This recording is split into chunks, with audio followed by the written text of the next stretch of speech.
Sega Saturn Shiro.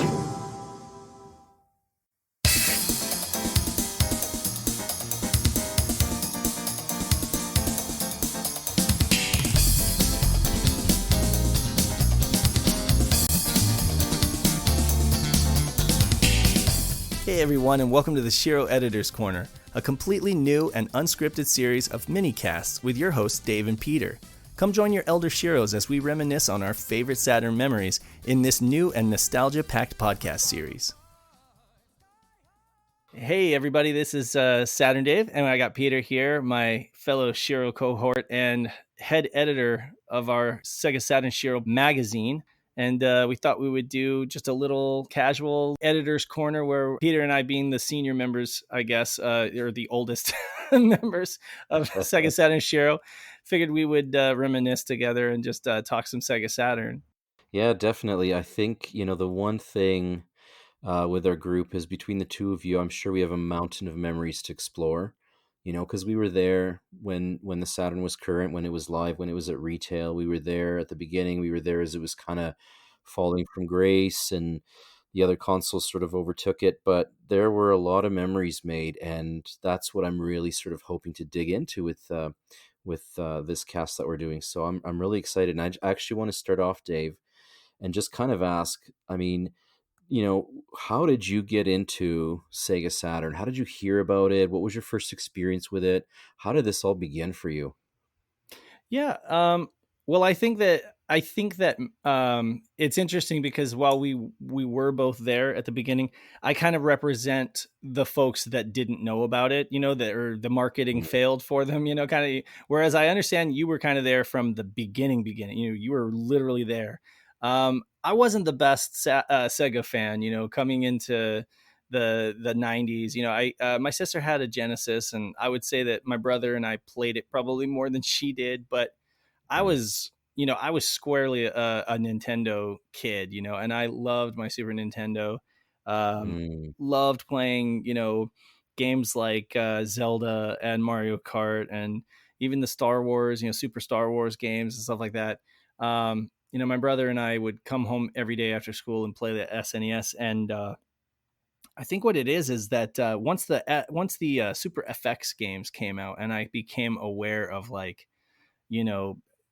3D polygonal graphics in the home, that just blew my mind, because I'd seen Virtua Fighter in the arcades, so I at that point it might have been more like Virtua Racing, I'd seen it in like the movie theaters, the huge cabinet, and marveled at the flash shaded polygon graphics, but I had no idea that they could do that kind of thing at home, because they would always say, oh, we're bringing the arcade home, whether it was Sega or whether it was Nintendo. But the truth is, kids weren't stupid, and we knew that playing Mortal Kombat at home wasn't the same as playing it in the arcade, even though it was like close. It wasn't quite the same.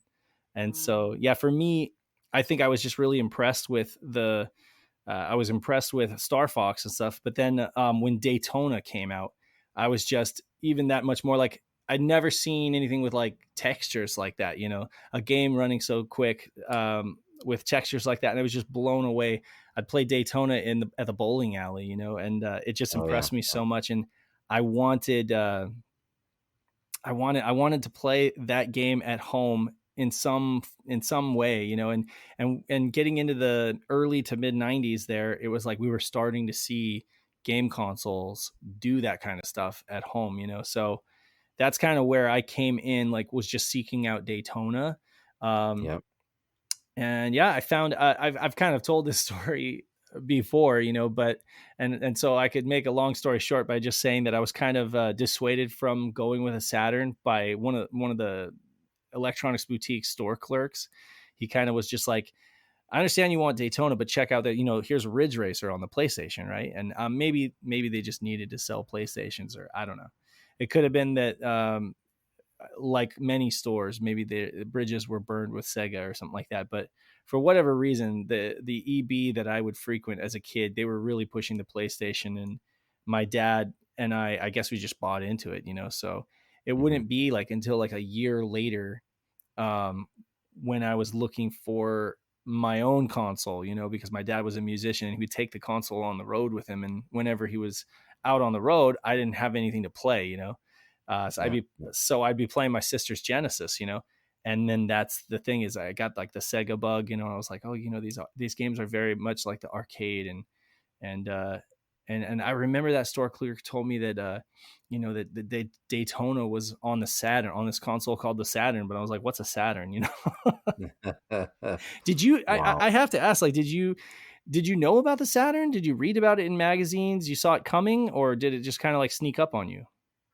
No, so I did see it coming, and it's so interesting because in the 16-bit era, I was the Sega guy. So you were the Super Nintendo guy. I was the Genesis guy for sure. Nice. And it was when the next generation was coming.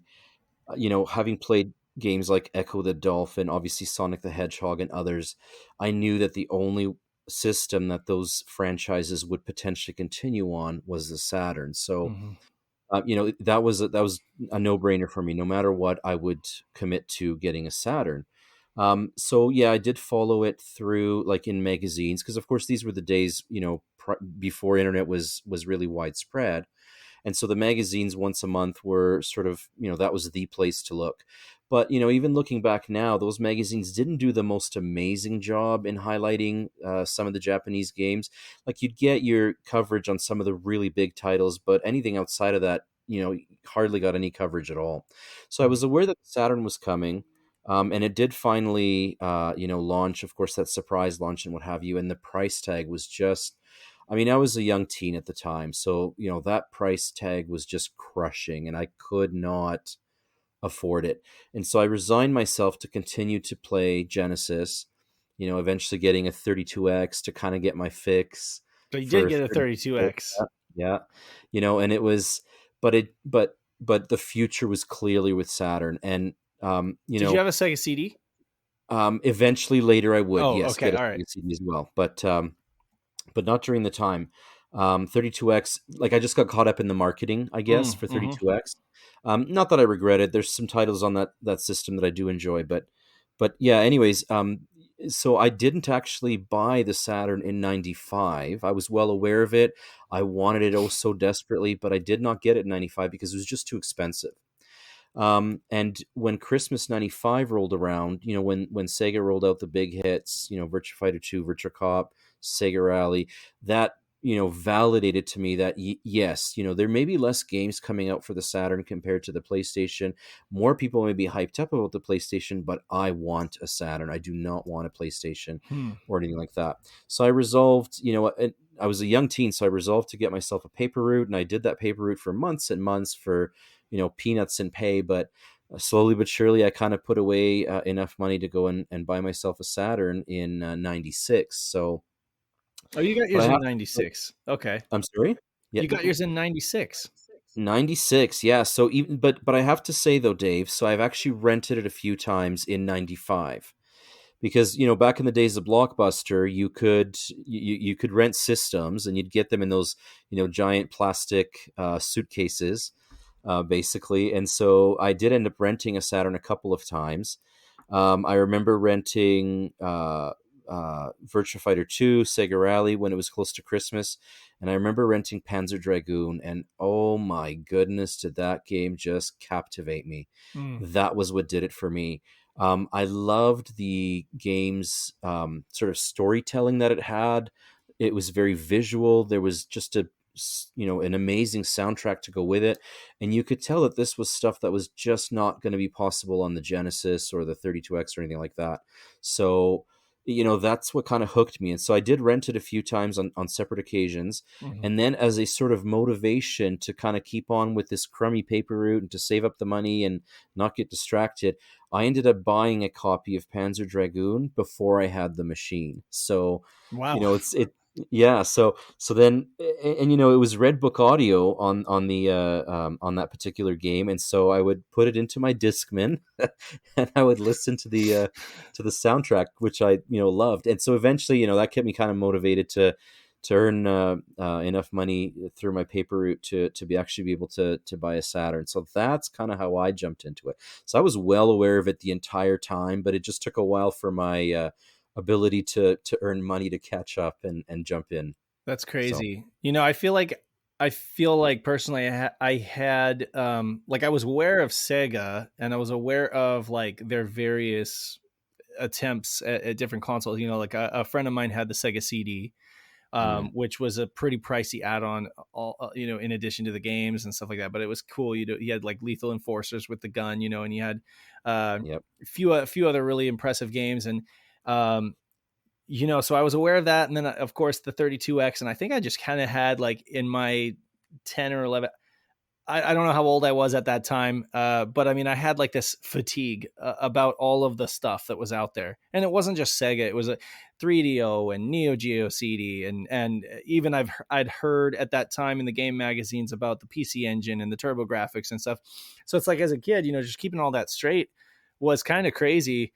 And so it was the things that were the loudest, were the ones that reached me. And honestly, I knew what the 3DO was. They were loud, like the 3DO was gonna like shake the industry. It was gonna change up the game and everything like that. So, and it was like in 93, I was still into Super Nintendo and Sonic 2 and 3, but then there was like this 3DO, which of course I could never afford, but I was still hugely interested in. I was going to the game store and I'd see it there on like a pedestal or whatever, Hmm. hyperbole or whatever. But I mean, it looked like Yep. this console from heaven, and it was like $700 or whatever. But the store clerk would talk about it, like how awesome it was and everything, and so I was like keenly aware of that. But then, of course, once PlayStation and the buzz about Nintendo 64 came around, or Ultra 64, it's kind of like Yep. everybody's attention shifted over to that, and then it was like the 3DO was pretty much, everyone knew the writing was on the wall. It was dying out, and so about that time when I was seeking out a console for myself, and again, like my dad had the PlayStation, and I thought it was great, but I could only play it whenever he was around, because he just kind of like decided to take it take it on the road, Hmm.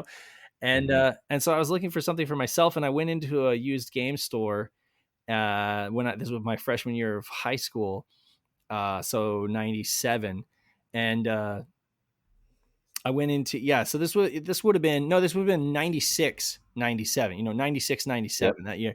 And I went into a used game store and I was looking, and they had the 3DO and they also had the Saturn there.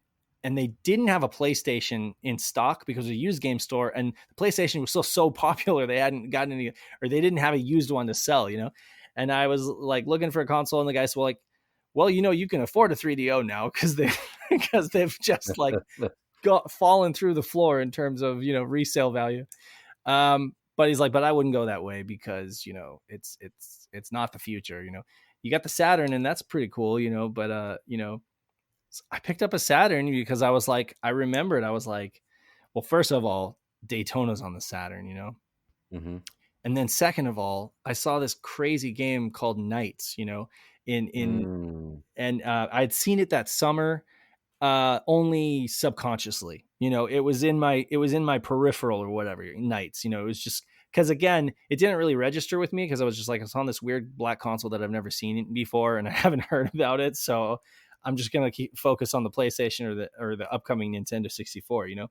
And just I can't tell you, like, for people that are listening and don't remember it, how big of a deal Mario 64 was. Like, Oh it yes. was it was the second coming or something like that. Like it Yep. was what everybody was waiting for. Like PlayStation, Sony would go on to have that kind of power with the market, wait for the PlayStation 2. It's going to have a DVD drive and it's going to have all these great games, and people would just do it because by Yep. then that's the kind of status it had. Well, Nintendo back in the early 90s, mid 90s, that's what they had. They had that like cachet where it was just like everybody wanted to wait and see what Yep. what happened with the Ultra 64. And Mario 64 was great, but I had never seen anything like Knights before. And I don't think I've ever seen anything like Knights after. Knights is not for everybody, but Knights is for me. And that is one of the big reasons I decided to get a Saturn. I couldn't afford it at first, but I knew that if I got this Saturn, I would eventually get Knights, So Hmm. yeah. Yeah, so I got my Saturn used secondhand, you know. That is something. Isn't Yeah. that something? Hey, so here we are, two of the biggest Saturn fans around, and neither of us really had it on day one, Mm-mm. and you know what I mean. Like, but that could Yeah. also be a function of our age, I think, at the time. But you know, so by the time Mario 64 was hitting, was the time that I picked up my first Saturn. It was around that time frame, and I remember the hype machine that was Mario 64 and Yes. Nintendo in general. And you're absolutely right; it was very similar to what Sony later did with their PlayStation 2. So there was a ton of gamers who waited for a Nintendo 64 and what have you. But on the other hand, Sony did sort of a masterful job at sort of catching everybody else. And so, you know, for all the talk that people have always sort of, you know, bantered back and forth about the things that Sega did wrong with the launch of the Saturn, in a way, they were just caught in a really sort of awkward, sort of intergenerational, like they didn't launch at a time suitable in comparison to their competition.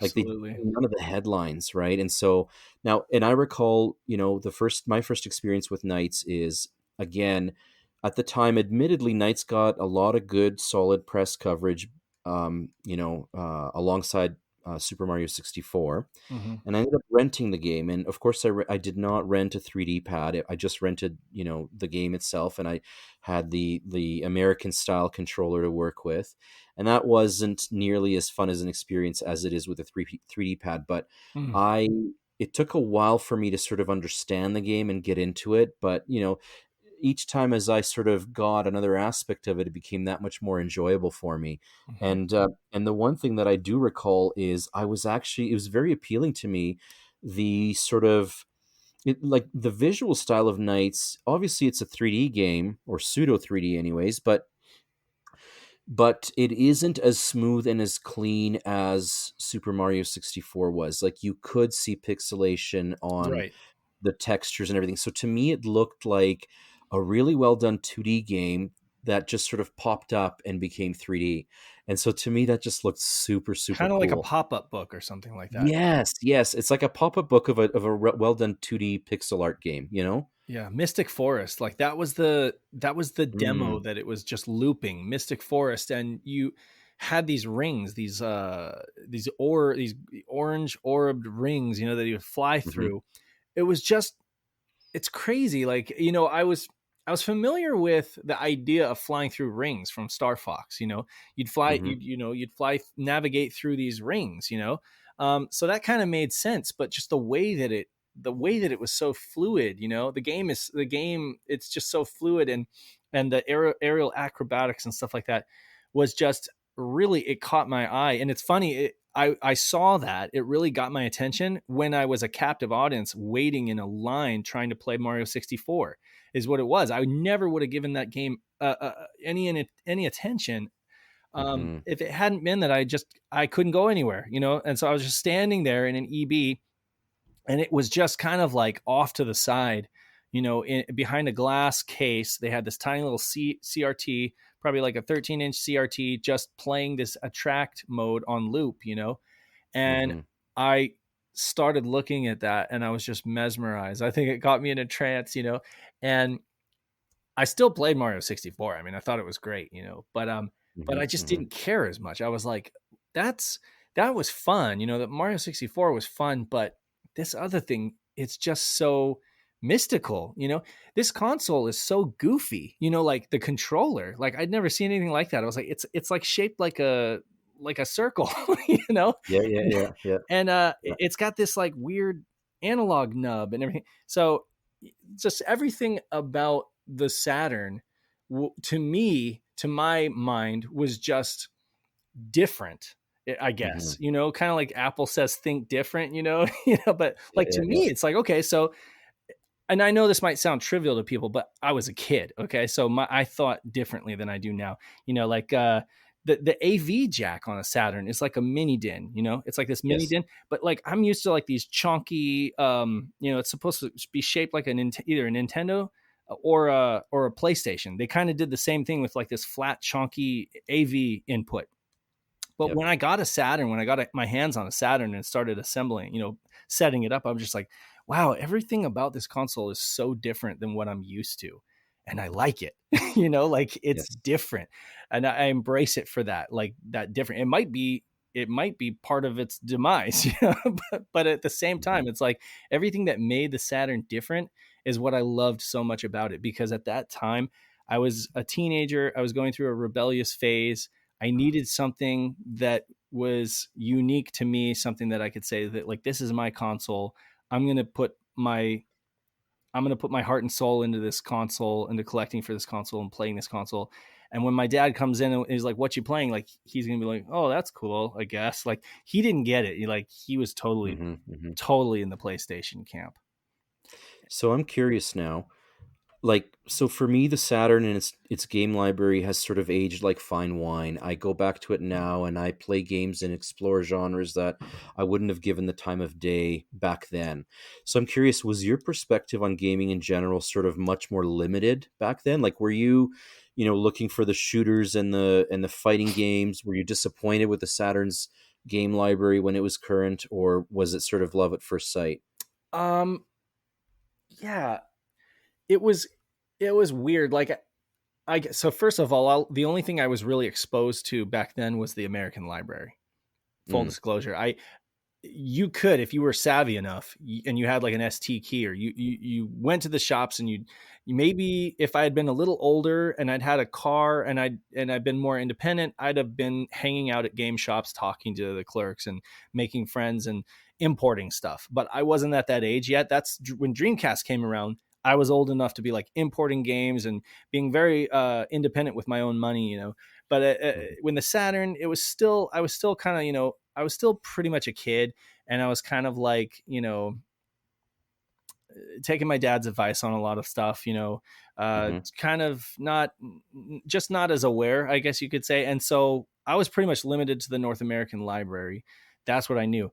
What I did know about the Saturn was that it was quirky. That North American library was quirky. Like, so one of the first games that caught my eye um, was Panzer Dragoons Vi. Okay, I missed the first mm, Panzer Dragoon, of course, because I wasn't there at the launch and everything.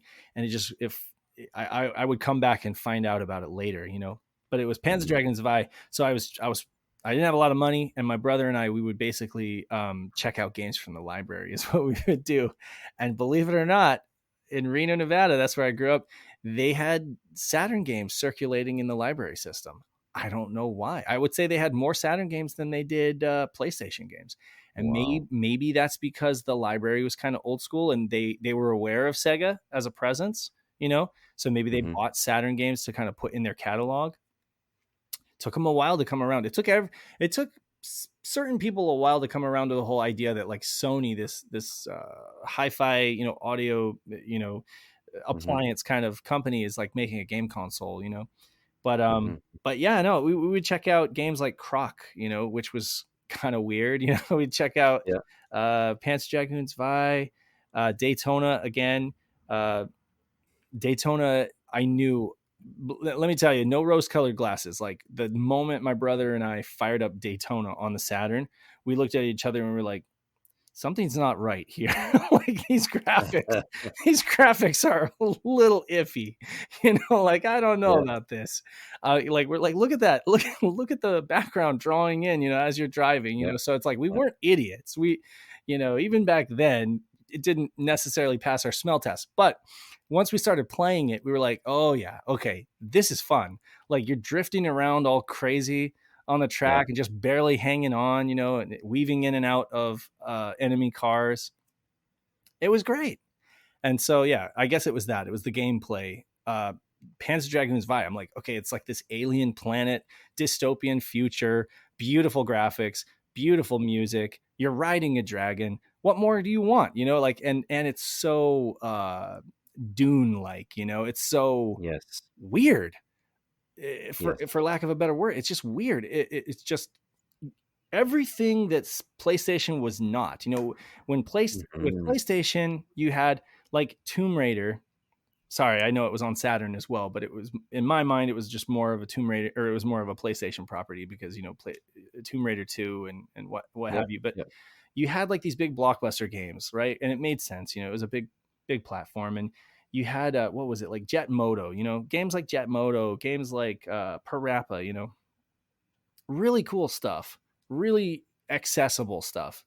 I would argue that the PlayStation's probably a more accessible console than the Saturn, just Sure. Yeah. has more mass appeal, but like we're those weird people that like decided to go a different direction. Wouldn't Yes. you agree?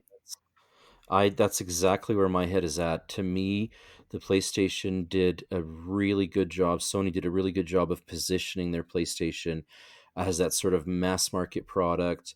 A lot of folks who weren't into video games before got in with the PlayStation.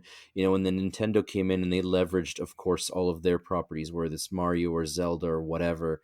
And they did an amazing job transitioning those into 3D because even I would say arguably in the first year or so that the PlayStation and Saturn were around, people were still trying to figure out what makes a good 3D game. Like, the easy stuff like racing games, yeah, okay, that was there, but it was games like Mario and Ocarina of Time that really kind of showed what a good solid 3D adventure would be. Mm-hmm. So, on the one hand, you had the sort of mass market approach of the PlayStation, which they did an amazing job at. And on the other hand, you had Nintendo sort of trailblazing in the 3D environment. And then you had Sega kind of doing their own thing. And they were, in my opinion, perfecting what they learned during the 16-bit generation. So they weren't necessarily, um, appealing to the mass market on purpose. They weren't necessarily sticking to just safe properties, but it was, yeah, like it was not in the mainstream at all. And that appealed to me, and so Yeah. that it was a very long time before I ended up getting a PlayStation or a Nintendo 64. And I did end up with both consoles, but it wasn't until really like I would say 98 if memory serves. So it was, the Mm-hmm. Saturn had kind of come and gone by then, but yeah, it was, I've said this before a lot of times, but it honestly felt like being a Saturn gamer. First of all, it was lonely. Yes. you know, there Yes. there there weren't very many. You didn't have the internet connection. You didn't have You didn't have um, playground conversations, no, none of no, that. no, exactly. And so that was the one thing. And then the second thing is you really felt like you wanted to go to all your gamer friends and say, "You guys, you're missing out on these amazing experiences." Yeah. But instead, they were into the Jet Motos and all the other sort of PlayStation properties, which to me, like they had nothing on what Sega was pumping out, and it Mm. was so frustrating not to be able to convey that and what have you. I'm curious. I PlayStation had the remember. Square games though. They did have that was one thing that Yep, made a difference to me. they did. Yes. And it's funny because when Final Fantasy VII came out and that sort of started, because up until then, even in North America, arguably both systems at the time were at least considered to be viable. Right. But after Final Fantasy VII and the sales of the PlayStation just skyrocketing, at that point, Saturn started really becoming sort of relegated, right? Yeah, I mean when Um, they started giving away like three games for free, Three that's when. free, And I mean they weren't just yeah, any games, they were like the flagship titles, like their best games they were giving away for free, so that was pretty crazy. sure. Yeah, I mean, at that point, they were bleeding. I'm curious, Dave, do you remember what your first Saturn import was? Yeah, so it would have to be okay. This is taxing my memory because my first Saturn import was probably a burned CDR, if I'm being completely honest. Okay, so yeah, no, I have to be completely honest with folks. Um, I so Saturn. I think the last game that I played on the Saturn before kind of shelving it and moving on to the Dreamcast would have been Sonic R. And Mm, it wasn't a great experience when I first played. Like I'm like many people out there, did not get it and was kind of frustrated by the controls of that and everything like that. I thought the graphics looked pretty good, but I was in a graphic design class with a friend, and he was moving on to like save up his money for Xbox, and yep, he kind of gave up. He just kind of given up on his Saturn, and he was like, "Hey, you can borrow anything that I have, just let you know." So I borrowed some things from him, to try them out and stuff, and he had some imports. So I guess I might have played Street Fighter Alpha, Street Fighter 02, like the mm, import version. I and he let me use his I think it was an ST key, or a Yep. region cart, but other than that, it was like we got a Dreamcast in the house, 1999, we got a Dreamcast, and it was amazing. Like, and I also started to work jobs. Like, I started to work at Circuit City, so I was there at the launch of the Dreamcast, and I remember Oh how big wow. it was. And going back to something you said earlier, is that Sega just had such terrible timing. We always say Hmm. proud. I like to say proudly that they were always ahead of their time. Always they were always innovating. They were always way ahead of everyone in terms of innovation. Online gameplay, all that stuff. But unfortunately for them, they were always just a little too early. Like the Genesis was 89, so it was like 32 or it was 16-bit, but it was early. And then the SNES comes out and like, perfects it in certain ways and kind of like, Yep. shows it up. And of course, Kalinsky did kind of gain back that market share in the West, but for the most part, it was just a case of it being kind of early. Same thing with like same thing I would argue with Saturn. Early. I mean, not even ironically, it was literally launched early. But I mean, again, like it just was too early, and then the Dreamcast was early again.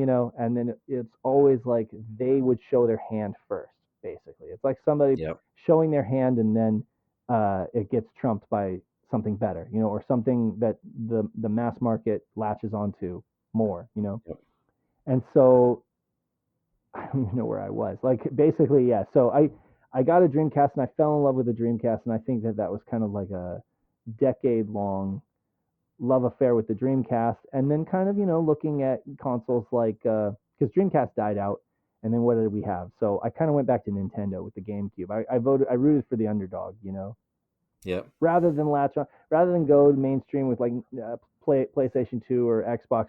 I kind of went with the GameCube, and I was that annoying guy in the game stores who was like, GameCube graphics are better than everything else. Yeah, I was like, I swear GameCube looks better than Xbox, and I don't think I really believed it, but I would still try to convince people. Um, but yeah, then I actually went back to Saturn, is what it is. I went back, headed back for Saturn about a decade later, and learned how to burn games. Is what it was. Yeah. I learned how to burn Yeah. games, and that opened up a whole new world of six, 700. I don't know. I wasn't burning any mahjong games or anything like that, but I mean, it opened up a huge world of games to me, and so that's I would say is really when I really became aware of imports. Interesting. Did you Interesting. actually buy imports like back in the day? Yeah. Well, yeah. My first import purchase was in 2001. Oh, So okay. that was the Saturn was it had just sort of kind of faded out of retail even in Japan, but that by then. Oh, right. But Yeah. but what sort of got me into importing was one of the very last games that came out for the Saturn in North America is Shining Force 3. Oh, yeah. And of course, as you know, that's part of a trilogy in Japan. We only got the first part translated. It just came way too late in the Saturn's life cycle here for it to have the remaining parts translated. Hmm. But that was a game that to this day I rank as my second favorite Saturn game behind Knights. Um, It's so and good. Oh, it's just phenomenal. It does require a bit of a time commitment, but it's just fantastic. I loved Camelot's games at the time. They were just pumping out, I thought, fantastic games. I loved the art direction, the sound, everything. Anyways, once I finished the game a few times, I needed to know how the story continued. I needed to keep playing the series, Ah, yeah, yeah. right? And so my very first import purchases were the three Shining Force 3 games. And so at the time, there were no translations available, of course. There was no such thing as, Google Lens or anything like that. No. So there was nothing. And so um, just by knowing the position of where each icon was, and they were mostly visual, so you could sort of play. I Right. was able to play through the games, scenario 2 and 3, without really understanding what was happening. Wow. But I just loved it. I absolutely loved it. A few years later, there was a team that I think it was the Espinia team. They began to translate the game, and this was, this was early days of translations. So, what I ended up doing is downloading the translated script, which ended up filling two 3-inch ring binders Hmm. and following along. Like during the battles, there would not really be any text, or at least you could figure out exactly what was happening because it was very visual. But in the town scenes and in the cut scenes and whatever, as the game played, I would kind of refer to my huge binder and flip pages and read it. So that was my second sort of playthrough with those games. And this time it was, sort of another new level because now I could understand and follow the story. And of course, as we know, eventually the games were translated to a point where you could play them in English on actual hardware. But now we're fast forwarding, quite a bit into the future. Right. Um, but that's kind of what started it for me. And at the time, there was a magazine out in Britain, the official Sega Saturn magazine, that towards the end of its life cycle, it began to cover imports, right? And so a lot of my import ideas actually came from them. I picked up games like Radiant Silvergun, games like Cotton 2, just because they featured them in OSSM. Hmm. And that's it was a while before I got into burning games and all the rest of it, but that kind of got me in on a lot of the import games really early on, before there was anything on YouTube about them, or before people were sort of talking about them in an accessible way like they are now. So You know what's that's funny? kind of, yeah. Like Richard Ledbetter, Sam Hickman, Lee Nutter. Oh, Those guys were my Saturn friends. We talked about like not having Saturn friends, not having schoolyard conversations. Like I roped my brother into the Saturn, and I because he was younger and he would just kind of like go along with it. But other than that, I really, so I would walk to Barnes and Noble. They had an import section, and they had that magazine. It's like so I would read that magazine cover to cover, because yep. it's like that's it for me. That was like the that was my connection, to the world of Saturn, because there wasn't anything else out there. And so yeah, I agree with you there. Such a great publication. And um, my first import purchase was actually Shenmue 2. So yeah, I was Oh, just wow. yeah, you're like I'm not 40 yet. I'll be 40 at the end of this year, but I think you're just a year or two older than me, right? Yep. Yeah. Yep. So yeah, that makes sense. You were just a little bit more independent than me at an earlier stage, and so it's like I did finally buy my first import game, and I felt really big about it too. I was like, oh, this is so cool. I bought a game from Japan. It's Shenmue 2. You know, um, Actually, no, it was the PAL version. It was the PAL version of Shenmue 2, and I had a special disc, Dreamcast disc, that would allow me to boot it. But it Right. was still just subbed. It was subbed. Yep. But Yep. yeah, that was it for me. But yeah, it's just crazy. So let's talk about OSSM, because that's obviously a publication that had a big impact on both of us. Yes. Were you there at the beginning of that magazine's run? Because I certainly wasn't. It Nope. became available in Canada around issue, I want to say 16. So by then, Sam Hickman had moved on and Rich Ledbetter had come in. Right. And I saw it on the newsstand. And I was like, what? This is a Saturn dedicated mag. Like, sign me up. So I bought a copy, and the quality of the magazine just sucked me in right away. I mean, Yeah. they were the masters at what they were doing. And so, since then I've obviously collected the entire run of the magazine, and to this Same. day it holds up. I mean, these are the folks that I look up to when I write my own articles and whatever. So they've had just an unbelievable impact on Yeah. me as a Saturn gamer.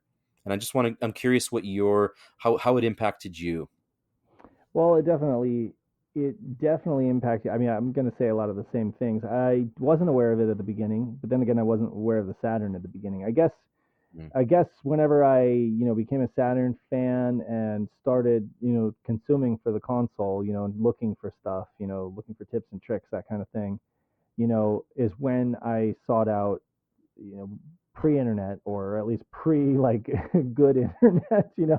if I had access to, yeah. So I'm trying to think, like I think I got on the internet in like 90, late 97 or 98. at our Mhm. house, you know. So before that, it would just been school, you know, like Yep. the internet lab or whatever, computer lab. Um, but yeah, no, I loved going to Barnes and Noble back then because it was a brand new store in Reno. It was like this huge 2-story store where you could come and you could sit down and with a cup of coffee, or you could even have your lunch, you know. And there was like comfy Yep. couches and everything like that. I mean, now we live in the age of Amazon and everything, you know, instant gratification. You know, buy it today and get it tomorrow. But I mean, back then, yeah, my brother and I would walk to Barnes and Noble even on a really cold winter day, and we'd have somewhere to sit for hours and in the warm, you know, comfy atmosphere and read graphic novels, you know, or anime. They'd have all sorts of imported stuff. And when I looked at the magazine section, you know, because I'd look for other game magazines, yeah, they had Saturn magazine. I was like, wow, I'm really surprised that they have this. I wonder how many people are actually buying it. You know, they'd only have Yeah. like one copy, one, maybe two copies, and I was the one that was interested in it, you know. And Hmm. the one thing I can say that struck me, just like you said, is like just the size of that, you know, those Yeah. British paper, you know, the A4, I think it was, you know, the size of that paper, and just the quality of the magazine just was far and beyond like anything else, maybe save for Next Generation. Your Next Generation was another one of those Yep. magazines that I had huge respect for, but still, you know, OSSM was it for me. Yeah, Burning Yeah. Rangers was one that I remember late in the game being like another one of those games that's just like, what? It's a firefighting game. Is anybody gonna buy this? You know, like as a Saturn fan, I was just like, what are you doing, Sega? You know, like, Yeah. and of course Yeah. it ends up being a great game. You know, I love it, but it's crazy, like, because back then I just couldn't understand like how that would there would be a market for that. You know, like a space Yeah. firefighting game. It just seemed off the wall. You know. Yeah, I loved that Sega had no compunction about releasing just, and I mean, this was a bigger thing in the Dreamcast era too, but they Yeah. just released all kinds of things that I don't think Sony or Nintendo were all that willing to try, and that certainly would be a lot. You know, I guess in today's day and age, that would fall on your sort of independent developers, like your indie stuff, right? Because the big companies, the big productions, they won't often take those huge, giant, massive risks. And you know, as amazing as Burning Rangers was, I'll share a quick story of how I came across that game, how I picked up a copy. So obviously, it was a 1998 release. At that time, at least where I am, up in Calgary, Canada, there's no. At that point, the Saturn had left retail. You couldn't, you know, go to Walmart or whatever and buy Burning Rangers anymore. They Right. had cleared out and wiped out all the Saturn stuff. But there was a local video game store in Calgary. It's still around, actually. It's called Video Game Trader, and I was on good terms with the owner. Hmm. And you know, he would often take trips down to E3, because at the time E3 was not really open to the public. It was more of a sort of a trade show where, you know, suppliers and vendors and whatever would get together, products would be showcased, there'd be journalists, of course, but you know, he would go as a store owner to decide which products he wanted to order and in what quantities for his store. So he would start bringing me back titles that were, you know, impossible to come by at retail. Hmm. And again, with no Amazon, no internet purchasing, you know, to talk about back in those days, you know, if you didn't have those sorts of connections, you know, you just didn't get the games. And so he did end up getting me copies of Shining Force 3, Burning Rangers, Panzer Dragoon Saga, all those games that you couldn't really buy at retail anymore because they had Nice. pressed so few copies. Hmm. And he was able to get them for me. And you know, I remember looking at the case for the game and thinking, wow, they put anime on the front cover. Like, you know, these weren't rendered 3D graphics, which was Right. almost a must to have on the cover of a, you know, of a game case at the time. And the game was amazing. And I thought, geez, like how clever the amount of emphasis there is on the audio part of the game, like having to listen to cues to Right. know when a fire might explode, or to listen to your navigator, or to, you know, to listen to the radio chatter between other members of the Burning Rangers team. And you know, years later, there was a dump on Hidden Palace of, you know, prototype of Burning Rangers. So I checked it out. I played it a little bit, and it's so amazing that the types of things that they were planning to include in that game. Like there was initially a versus mode that was planned, Right. um, as well as a network cooperative mode. Like, could you just Right. imagine Yes. how amazingly ahead of Yes. time that would have been? And these things didn't come to pass. It's still an amazing game. I absolutely love it. It's not doesn't quite have the same replayability as Knights, in my opinion, but it's still phenomenal in that respect. And it's, gosh, I mean, we could talk about so many of our favorite Saturn games, but Burning Rangers is definitely up there. Mhm. It's a real solid I mean, game. Sonic Team, right? I mean, Yeah. they had a magic. They really Yep. did have a magic back then with everything they put out. Everything they put their stamp on was. I mean, it's easily arguable that they haven't aged perfectly. I mean, Sure. or that they're not for everyone. Like with Knights, I would say it's a great game, but I mean, it's not for everybody. It's an acquired taste. I get that. Burning Rangers, really bizarre, really kind of off the wall. But I mean, if you're like, up for the adventure and along for the ride, it's a great experience. And you know, even Sonic Adventure, like people say, hasn't aged that great, but it was amazing when it came out. I know Mm, people have different feelings about that, but I mean, basically, like they didn't make bad games. Like they made like really really cool, lovingly crafted gaming yep. experiences. So I got to ask you, Dave. So aside from Knights, what would you say is your favorite Saturn game? And has Well, that changed over time? yeah, it has changed. I mean, you mentioned Shining Force 3. There's a game I slept on for years because I didn't like how it looked in screenshots. I thought it looked ugly in screenshots, and Wow. I would always be amazed at I'd be reading something in a magazine that said this game looks great, and I'd be like, do you see this screenshot? It doesn't look great to me. It kind of looks like like the console threw up on screen or something. But like again, don't judge games by the screenshots, folks. I mean, because seriously, like games can look completely different or feel completely different in motion. And then coupled with the music and everything, of course, like Shining Force 3 doesn't have the best graphics ever, but I mean, it's got it's got a vibe, it's got a feel to it. Those Yeah. graphics are something you just fall in love with. I think, for me, the color palette, the everything about that game was chosen on purpose. Very, like I just love it. Like you, it's become one of my favorites. Dragon Force, not a game I originally Mm, knew about, much less played. And then when I did play it, because everybody told me you're supposed to play this game, you have to play this game, it's one of the best games on the Saturn. I just got bogged down in menus at the beginning and like moving on yeah. the tiny little mini map. And I was like, well, this map thing looks to me like those Koei games, like Yeah. Yeah. the Three Kingdoms or what. And I was like, no, that's not what I'm about, but then of course I was completely wrong, um, and I fell in love with those menus and those systems and the moving on the map. And so once I got it, thanks again, and shouts to Chaz Picardi, one of our Yeah. old Shiros, who still streams to this day, and he kind of really taught me how to fall in love with that game, and I did.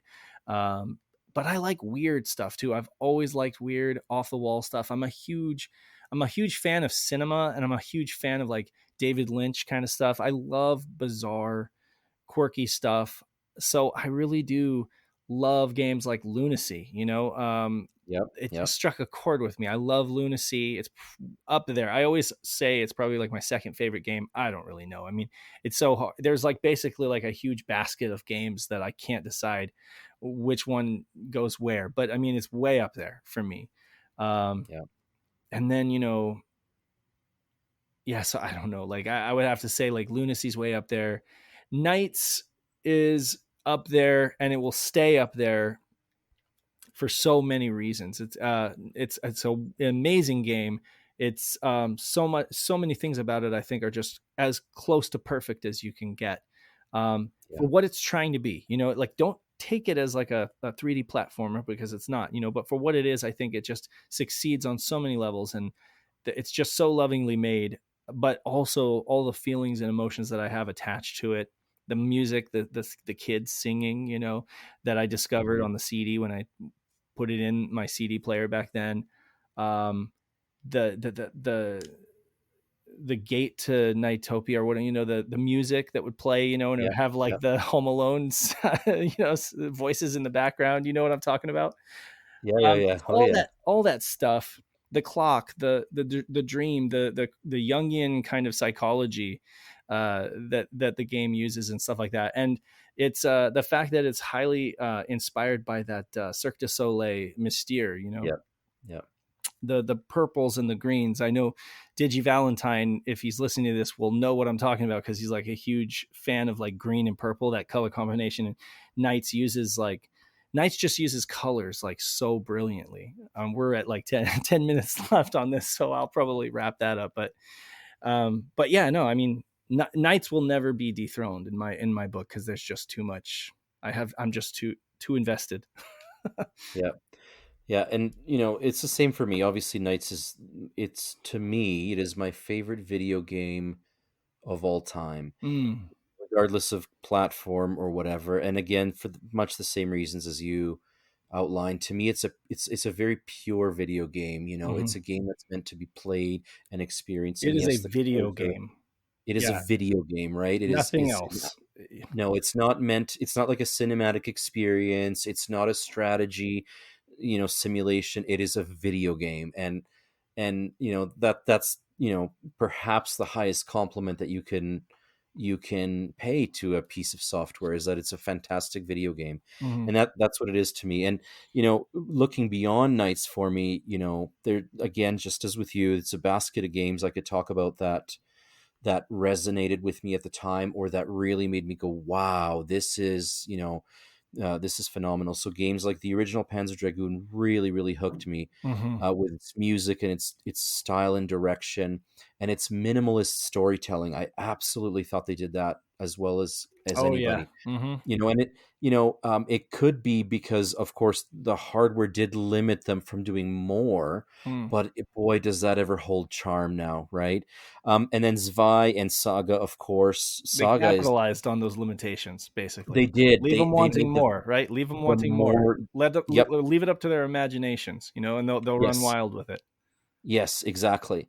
It's I have a lot of sort of sentiment attached to Panzer Dragoon Saga. Mm. That's a game that I started reading about in '97, that they were working on it, that there was going to be a Panzer Dragoon 3. And you could tell at that point, even me, the fanboy that I was, I knew that, okay, you know what? The gravy train, like we're getting off the Saturn train pretty soon here. It's coming to an end. People were upset I would though. still, the place. It was at that point that I was starting to consider, okay, maybe it's time to invest in a PlayStation. Maybe it's time to pick up an N64. But I held out hope for two games. One was Lunar, because it just kept getting delayed, but yeah, it was still coming. Lunar Mhm. was still coming. Yep. And then the second game was Panzer Dragoon 3, or what ended up being Saga. Right. And when I finally got it, and I got it quite close to launch, thanks again to the local video game trader who ended up picking it up for me. When I played through it, it was such an amazingly well done, bittersweet farewell to the 32-bit Sega that I loved. Mhm. I knew that beyond that, there might be the odd game or whatever, but I knew that beyond that, if I wanted to continue in this hobby, I would have to turn to Sony or Nintendo. Thank goodness the Dreamcast eventually came along, but yeah, that It definitely was a holds a dry special. year. It was an absolute. And again, at that point, I was still quite young, so I didn't have a lot of disposable income, so I couldn't get into importing quite just yet. So yeah, it was definitely a dry year. um but I was able to, in round about April of '99, I was able to experience the Dreamcast. It was an import unit that I'd rented again from that same video game trader, with a couple of games such as Virtua Fighter 3, Pen Triicelon, which I absolutely fell in love with, as well as Godzilla, which was not a very good game. you know, Yeah, not very no. good. But yeah, what I saw playing those games, it's like, what, Sega will return, they will exist, and the style, the flavor, the sort of vibe of gaming that I enjoyed the most was going to come back again, you Mm-hmm. know, when the Dreamcast launched. But yeah, but you know, back to sort of favorite Saturn games over and above Knights. So obviously Shining Force 3, that's number 2 for me. The Panzer Dragoon series is right up there, and there's just so many more. Burning Rangers So many good rings a games. bell. There, yeah, I We're mean, gonna talk there, about them. We're gonna talk and about we, them. yeah, we'll cover them all. You know, and I think the neat thing about the US library being so much smaller than the Japanese library is the ratio of solid and good titles to sort of, not good titles Right. is actually pretty good. It's a good ratio Yeah. for gamers. So, you know, and I still haven't, played even half of all the possible software that you could play on the Saturn. So there's still a lot of gaming ahead for me too. Yeah. I have to say my favorite game of all time. You said Knights was your favorite video game of all time, and for me, it's very close. I think it's certainly my favorite Saturn game, bar none. But I think my favorite video game of all time, and I've said this before, is gonna be Phantasy Star Online, which is also a Sonic Team game, which hit me in all the feels at the right time in my life, and it was online, and I would like the music is just absolutely fantastic. Like I listen to that soundtrack in my car. I listen to that Mm, soundtrack all the time. I absolutely love that soundtrack, and I absolutely love like the character designs and just everything about it is dripping Sega. The best parts of Sega. hmm. All of my Yeah. best memories, it's just I would say embodied, as cliche as it sounds, in that game, and the fact that it's online and there's like a community aspect to it, and that people have brought it back online, and Hmm. it's you can play it still today. It's just such an amazing game. But Again, it's that Sega DNA, that we love so much. I always say it's like a je ne sais quoi, like I cannot put a finger on what it is at times that makes Sega so unique. But somebody once said, I think it was Claire. She said that it was wholesome. Just so many of Sure. Sega's games are kind of like naive and wholesome in a way, and it, Yep. and or just not so taking themselves so seriously. Just like focus on bringing a really solid arcade experience home. And just doing it well. Yep. um, and that's reflected in the peripherals that they put out, and in the games that they put out, and it's just well, we've got like 3 minutes left, so I know we're not going to cover it here, but we're gonna talk some more about the peripherals and about the games and about just everything that made Saturn so special to us, and it continues to be. Definitely. I think that this will be a neat little podcast that we put out. You know, being two fellows that were there, sort of during the time that the Saturn was current, and collecting sort of formative gaming experiences. Yeah, Um, and as much as there are some amazing sort of current developments in terms of Saturn, I just there is an amazingly massive dose of nostalgia attached to experiencing Saturn today, and going back to what it was like, those mid to late 90s, and all the new things that were coming out, and this sort of the Wild West of game development, the first steps of 3D. So I think absolutely. that, these are going to be conversations that I can't wait to share with folks, and just reminisce, like, because it wasn't something that you could do easily back then, Hmm. but here we are, thanks to technology and whatever, we're able to talk about this stuff now, and I, for one, I'm just super excited. same here. Absolutely. Yeah. I think that we're so similar in our mindset, and like, a lot of the experiences and memories that we share, despite the many, many miles that we're separated by. Hmm. I remember seeing a lot of the posts that you would do back in the day in the Facebook groups, and seeing how passionate you were about the Saturn and like about Knights, and just your ability to express yourself very vividly. And of course, you're a great writer. Part of the reason why, I really wanted you to come be a part of Shiro, and it paid off so much because, we've become friends and you're kind of like my Saturn brother, I would say.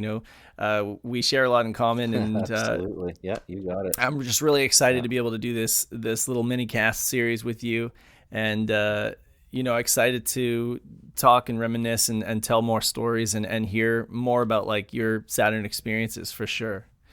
So until next time, this has been Saturn Dave and Peter from Sega Saturn Shiro and editors of the Shiro Magazine, reminding you to play your Sega Saturn and take care, folks. Take care, everyone.